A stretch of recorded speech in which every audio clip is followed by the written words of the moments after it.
Hi. Hello, Hi. I'm Sage, I'm Isaiah. and today we want to talk to you about like what to do if your family or anyone close to you doesn't support your twin flame or doesn't like your twin flame or isn't supporting your twin flame journey. Like, how do you navigate that? And Or if they're showing that they just don't support or accept you in general, which it's pretty much one and the same, but yeah. Yeah, and like we both have personal experience with this, like working through this kind of stuff. So we just want to share some of what we've healed through with you so you can like navigate it better, because it does happen a lot that people have some sort of issue with the twin flame journey or with you or with your twin flame, or they just outright completely oppose your divine self or your good there.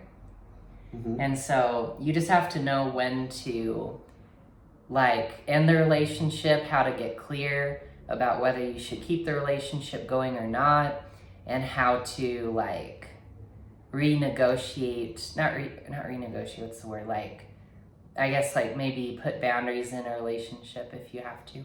Yeah. Yes, so do you want to talk about it or should I? You can start if you want. Okay. Because I was going to say about like when I came out first. Okay. Well, like a big part of my twin flame journey, like just my ascension, like healing journey in general, was and is like being myself, and same for Isaiah too, is being our true selves, because we're both transgender. Yep. And so I came out as a woman and I started going by my, like, I guess, divine name, or like the name that reflects my divine self, Sage. And I was living with my mom at the time. And at the time, like this did change over time, but during, like when I first came out, my mom was immediately just super, super triggered about it, just extremely angry, and like completely didn't recognize my true self, like pretty much completely. And so for me, it was a really easy decision because there had been a lot of issues to, just a lot of issues in our relationship before. So, and I knew I wanted to get out of there and have my own apartment or, a different place anyway. So I just like moved out really soon after I came out. And it was like a couple weeks or less. And also, fortunately, I like had a trip to go to like right after I came out anyway. So I could just leave, and not be in that house with her. But that's an example where like if it's really clear that someone doesn't support you or some aspect of your journey, the best thing you can do is like put distance between you and that person, and like put whatever level of boundaries that you need. And our coaches tell us a lot of the time, like if you have something in the relationship that is good but the rest is all just trash, you can have like 99% boundaries and 1% relationship with someone. And that could be maybe an example with like coworkers who are really toxic and who just spew trash all day. Like you can just like have no relationship with them except being like, hey, can you go mop the floor? Can you go like look at the that account or something, whatever the hell you do. But if it's something non-negotiable, like you can't have a relationship with someone who like doesn't even refuses to respect your true self, like who you are. So it's different if someone is like, oh, I'm not sure about the twin flame journey thing, but I'm also not gonna like oppose you on it and try to abuse you about it, then it's kind of different. But if there's someone who's like actively opposing it and saying like, no, like you can't do this, then that's a whole different story. Yeah. Well, it's a revealing process. You have to go through your process and your healing, and relationships will reveal themselves. And if there is any love in the relationship there, then there is some sort of relationship. But if there's not, if there's no love, then it is perfectly safe and appropriate to, not have a relationship there and have a strong boundary, to, respect yourself and like holding your value, um, holding your value high, because you're not accepting any relationship that, um, wouldn't accept you or is abusive or just doesn't support you. You know, yeah. Yeah. Um, did you have more you wanted to say about yours, or? Not really. I mean, I guess I could say like, if my family has ever expressed like doubts about the twin flame journey or about our community, we like the Church of Union, or Twin Flames Universe, as the company with the teachings is called. Like, I've just mirrored it, and a lot of the time it's just shown me my own doubts, my own upsets about the journey or the community, my own fears about it, and insecurities, whatever it is. Like, so I've been able to mirror that, and once I do that, it gets clear whether or not I want to like invest more in the relationship, put boundaries up, or whatever. But it comes from a place of peace, and it can take some effort and some time to get there, just spiritual work to get there. But it's very worth it, because it's just showing you often like some of your most intense feeling stuff. Family brings that up for you, and so it's just showing it to you so you can mirror it, and with the mirror exercise, like heal it and kind of transcend the old relationship dynamic. Mm-hmm. And yeah, I can just share my what I've experienced and my journey as well. So for me, it was pretty obvious. So I do not have a relationship with bio family, or even close friends, or people that I thought were close friends when I started my journey.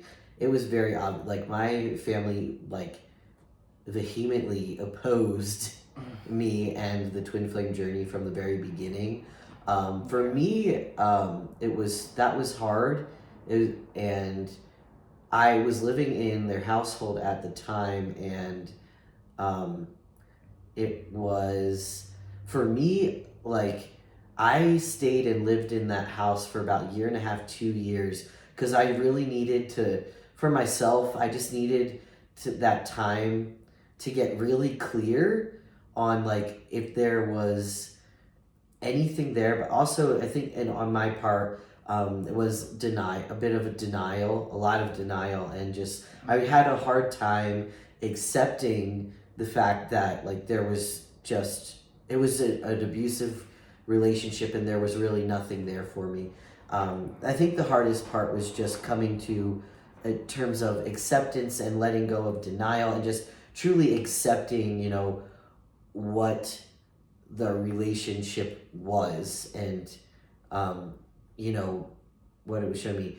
Like, it was, yeah, from the beginning it was abusive, and then of course when I came out as a man, it was, that was it. There was no love, there was no support there. It was very clear. Even to this day, I still get, anonymous, abusive and toxic comments on some of our more public social media things, even like this, where, they're opposing me, or trying to control, trying to like dictate who I am in my life. And if you have that experience, if that is going on,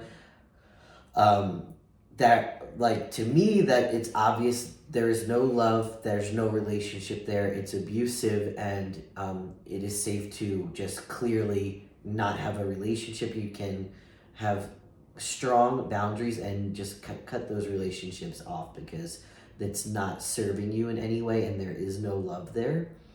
And from experience, I can say it's much healthier, and you can, you know, live your life and just be yourself. Like, you don't have to always be up against people who are opposing you for being who you are. Like, that's ridiculous. It's extremely toxic and abusive, and you should be able to be yourself, live your life, and just accept yourself and be surrounded by those who accept you too. And that is what you should choose for yourself. That's what I've chosen for myself. And also, one thing too that made it also another additional clarity was, Yeah. you know, when it was revealed that Sage and I were twin Twin flames, and flames. Sage was my twin flame. You know, they also, of course, opposed that and just didn't agree with that either. So it was very obvious that there was just like, it was just like fucked up. You know, there's nothing there. But in a way, I mean, I guess like for me, that are, like, when it's very clear, that's a good thing though too, because like there's no muddy water there. You know, you can just kind of let it go and move on with your life and just have a lot more peace and lightness in your life from letting go of that abuse and toxicity. Yeah, and of course it always begins within you. Like for me, I was healing. I was doing serious, in-depth healing, working on myself diligently every day, and the relationship just continued to get worse. But like, if you're working through this, it always starts within yourself, and you should always, you know, work on yourself first and get clarity within yourself, and you will feel stronger in being able to do what is appropriate for the relationships, and you know, you'll feel more peace in having those boundaries, strong boundaries up as well.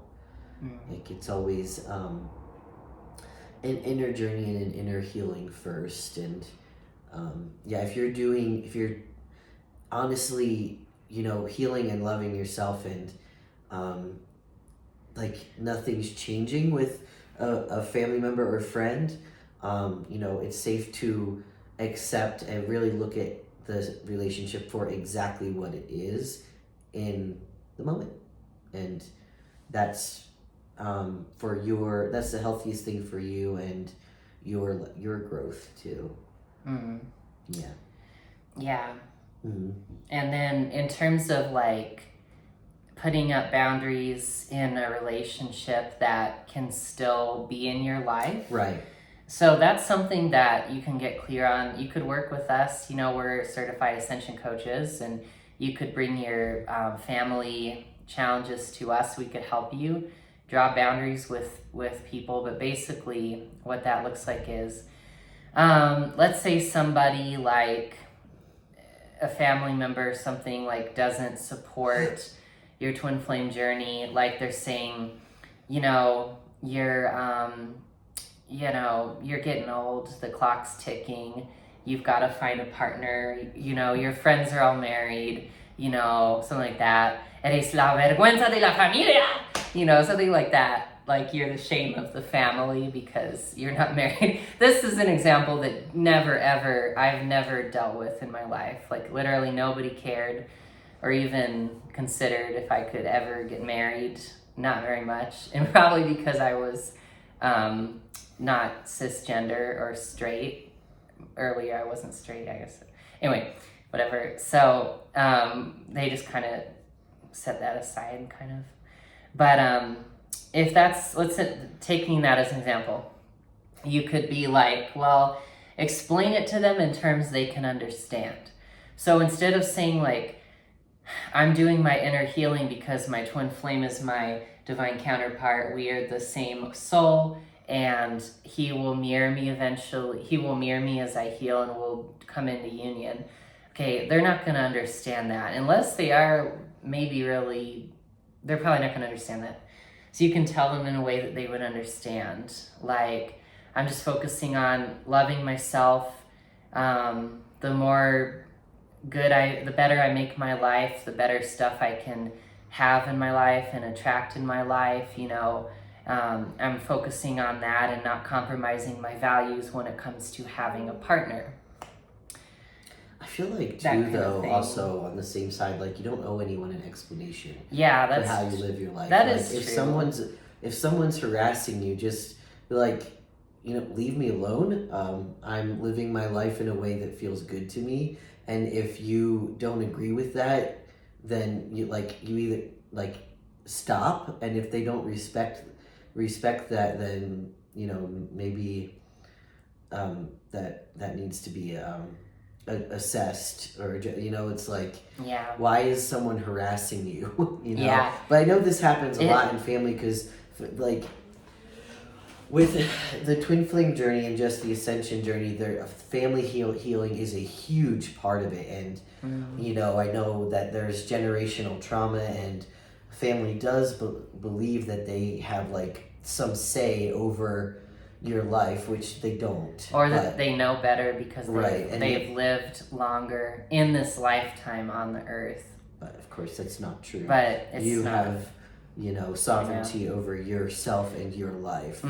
Like, you have to know the divine or God or love is what has authority, and it's not a person's age or whatever. Yeah.